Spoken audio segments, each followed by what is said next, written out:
Apakah Islam yang benar hanya bermakna salaf? Ya. Apakah mana hadis umatku terpecah menjadi 73 bagian yang masuk surga, hanya satu itu yang bermakna salaf saya? Ya. Pertanyaannya bagus ya.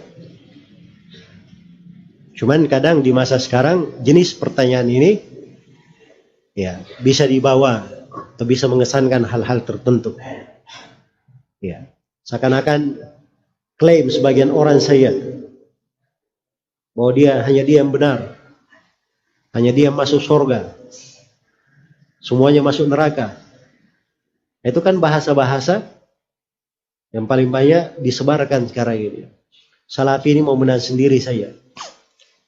Ya, cuman dia masuk surga, orang lain masuk neraka. Ya. Ini kalimat-kalimat yang diucapkan oleh orang-orang yang berdusta. Jalan yang dibawa oleh Nabi itu cuma satu. Karena itu dalam bahasa Al-Quran tidak ada jalan agama itu dibahasakan dengan kata dua atau kata jama'. Cuma datang dengan kata tunggal saya. Iya. Kita baca di surah Al-Fatihah, ihdina apa? As-siratal mustaqim. Tahu as-sirat? Satu jalan. As-sirat. Bukan as-siratat. Tapi satu jalan. Iya. Wa anna hadza sirati. Sesungguhnya ini adalah jalanku. Pakai satu. Qul hadhihi sabili. Katakan ini sabilku. Satu. Jalan. Qad ja'akum minallahi nurun wa kitabun mubin. Telah datang dari Allah sebuah cahaya dan kitab yang terang. Semuanya dibahasakan satu. Agama itu seperti itu. Ya. Dia satu jalan saya. Yang mengantar kepada Allah Subhanahu. Nabi sudah gambarkan dengan penggambaran yang sangat indah. Dalam hadits Ibnu Mas'ud. Riwayat At-Tirmidzi. Beliau pernah menggambar sebuah garis yang lurus. Kemudian beliau berkata, "Hadza siratullahil mustaqim." Ini jalan Allah yang lurus. Ada sabilullah. Kemudian beliau gambar lagi garis-garis yang banyak di kanan dan kirinya. Ini jalan-jalannya syaitan yang menyimpang. Tidak ada satu jalan pun kecuali ada syaitan menyeru ke situ. Jelas ya? Jadi satu jalan. Itu penggambarannya banyak sekali. Islam itu cuma satu jalan. Itu yang dibahasakan oleh Nabi Sallallahu Alaihi Wasallam. Iya. Bahwa umatku akan terpecah menjadi 73 golongan. Kulluhum finnar illa wahida. Semuanya dalam neraka kecuali satu. Ya, itu riwayat yang sahih ya. Ya. Belakang ini ada orang yang aneh-aneh saja.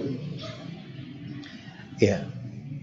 Ini golongan, kalau disebut di masa dahulu, golongan pencari kayu bakar di malam hari. Hatibul Lail namanya.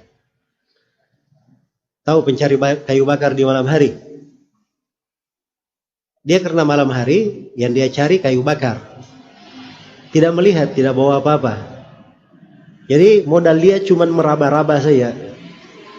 Ada yang lurus-lurus, panjang-panjang, agak licin, berarti itu kayu. Nah, dimasukin ke tempat kayunya. Yaitu kaidahnya lurus panjang-panjang masuk, lurus panjang-panjang masuk. Dapat ular lurus panjang-panjang juga masuk juga. Ya. Bisa membunuh dia. Nah, itu namanya pencari kayu bakar di malam hari. Itu dibahasakan oleh para ulama untuk orang yang menyampaikan hadis sembarangan, tidak dia periksa sanadnya dan asal usulnya. Itu namanya pencari kayu bakar di malam hari. Kalau di bahasa lainnya dikatakan al-qassas, tukang dongeng, tukang kisah. Sembarang menyampaikan hadis. Jelas ya? Ada yang mengatakan bahwa ini riwayat, katanya ada riwayat lain. Riwayat lainnya itu mengatakan semuanya masuk surga kecuali satu. Itu hadis palsu ya. Tidak ada asal usulnya, bahkan dusta terhadap Nabi Sallallahu Alaihi Wasallam. Sembarang saya menyampaikan. Iya. Ini riwayat paling banyak diketemukan di tengah orang-orang Syiah. ya, yang menyampaikannya. Jadi membela-bela Syiah itu selalu bawakan riwayat ini. Baik.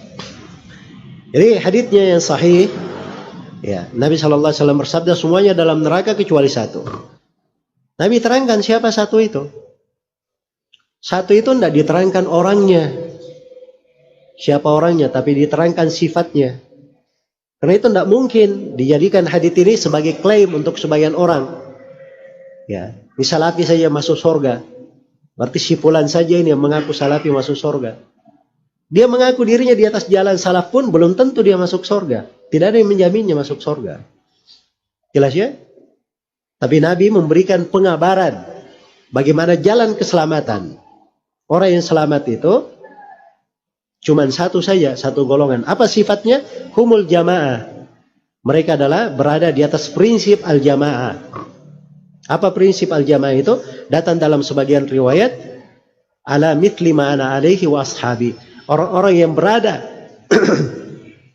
di atas petunjuk seperti petunjuk yang saya dan para sahabatku berada di atasnya. Jelas ya? Inilah namanya mengikuti jalan as-salaf. Karena Nabi itu adalah salaf, pendahulu. Para sahabat adalah salaf, pendahulu. Nabi yang menyebut dirinya sebagai as-salaf. Kata beliau kepada Fatimah radhiyallahu taala anha, "Ni'mas salaf ana laki." Sebaik-baik salaf bagi kamu adalah saya. Jelas ya? Karena itu nisbat kepada salaf, itu nisbat kepada Nabi, ikut kepada Nabi. Ya. Itulah umat Islam harusnya berbangga seperti itu. Bernisbat kepada Nabi. Itulah jalan as-salaf namanya. Jalan as-salaf itu adalah jalan siapa yang berada di atas sunnah Nabi dan mengikuti jalan para sahabat. Apapun warga negaranya, apapun jenis kelaminnya, apapun warna kulitnya, bagaimanapun bahasanya, yang penting dia di atas Al-Quran dan sunnah sesuai dengan jalan Nabi dan para sahabat, maka itulah yang dikatakan sebagai apa? Salafi. Ya, jangan menggiring opini, oh ini salafi mau benar sendiri. Diarahkan kepada orang-orang tertentu. Ya, setiap kali orang yang mengajarkan jalan as-salaf berarti ini orang mau benar sendiri. Itu tidak benar ya. Ya. Orang yang menempuh jalan Islam itu diharapkan dia istiqamah di atas agama. Tapi orang yang hidup tidak ada yang menjamin dirinya dia selamat dari fitnah. Iya. Tidak ada yang menjamin dirinya. Tapi suatu kemuliaan bagi seorang hamba dia berjalan di atas jalan Nabi dan para sahabatnya. Itulah jalan keselamatan namanya. Ya, kalau dikatakan apakah wajib mengikuti jalan as-salaf? Ya, wajib. Karena memang telah ditunjukkan oleh dalil dari Al-Quran, dari sunnah dan kesepakatan ulama tentang hal tersebut. Apakah jalan yang benar cuma jalan as-salaf? Jawabannya iya, cuma itu yang benar. Ya. Tapi itu tadi rinciannya saya uraikan. Jangan diarahkan kepada mana ingin mengaburkan kebenaran. Baik, wallahu ta'ala alam.